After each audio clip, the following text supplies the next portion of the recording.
کروڑ سال ضائع کر رہے ہیں دنیا میں. ایک دن کا ضائع کرنا آخرت کے غیر محدود سالوں کو ضائع کرنا ہے. کیونکہ ایک دن کے اگر اس کو اللہ کے علم میں ہے تقسیم کر دیا جائے تو کتنا ایک دن لیتا ہے, ایک دن پر کتنا کچھ ملے گا.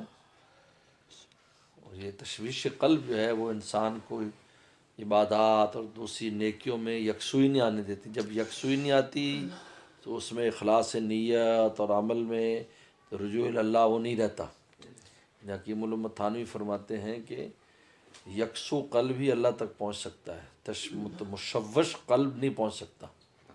لہٰذا رضا بالقضاء کا عقیدہ اس لیے دیا ہے کہ جو ہو گیا بس اللہ کو اسی میں خیر مند چھوڑو, بس ختم کر کے آگے چلے جاؤ.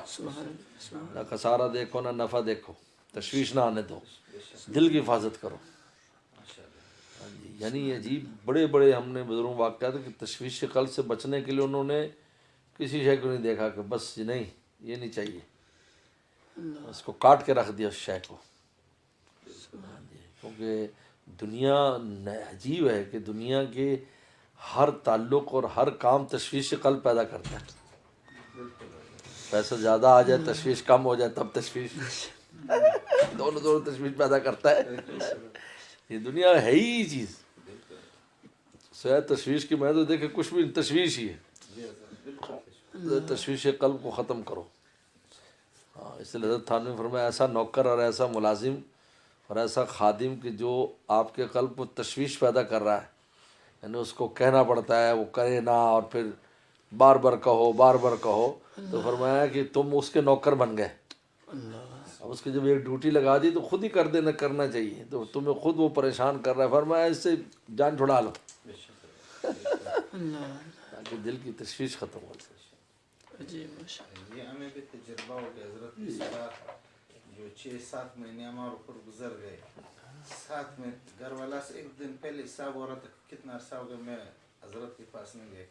جب حساب لگ کہتے 7 مہینے ہو گئے میں حضرت کے پاس ادھر نہیں گیا باون ان سے اندازہ لگا. جی انسان تمام چیزوں سے دور ہو جاتا ہے. اس لیے میں تو بہت پناہ مانگتا ہوں فتنوں سے. بہت یہ سب فتنے ہی ہیں, اس سے پناہ مانگنی چاہیے. اللہ ہر فتنے سے ہمیں پناہ دے دے. تو پھر جو بھی تھوڑا بہتا ہے اس میں یکسوئی چاہیے. یہ یہ کچھ نہیں ہے, اس کی کوئی حیثیت نہیں.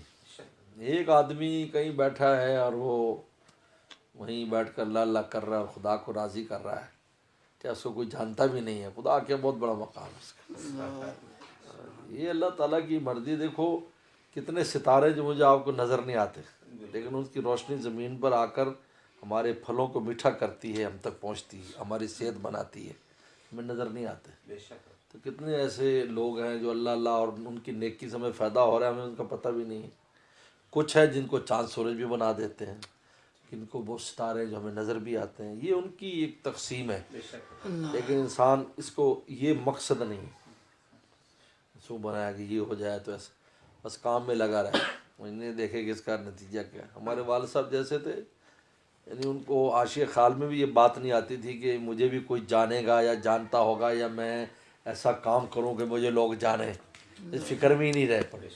آج پوری دنیا ان کو جاننے لگی, بلکہ ان کی حالات پڑھ پڑھ کر ہدایت حاصل کر رہی. یعنی جو پڑھتا رہے گا, جب تک پڑھتا رہے گا, لوگ حالات پڑھتے رہیں گے. جب پرانے بزرگوں کے ان کے حالات پڑھیں گے تو ان لوگوں کو ایمان میں استقامت اور وہ, کیونکہ حضرت شیخ ذکر نے لکھا ہے کہ سب سے زیادہ ایمان کو جو جلا آتی ہے وہ بزرگوں کے پرانے بزرگوں کے واقعات سے آتی ہے. حضرت نے آپ بیتی سے لے لکھی ہے کہ تاکہ آئندہ آنے والی نسلوں کو اس کے پڑھ کر حالات سے آگاہی ہو اور وہ بھی ان میں ہمتیں پیدا ہوں. تو یہ مشعل راہ ان کی زندگیاں بن جاتی ہیں, اور ان کی اپنی کوشش یہ ہوتی تھی کہ کوئی جانے نہ. پانی لو پھر چائے لو.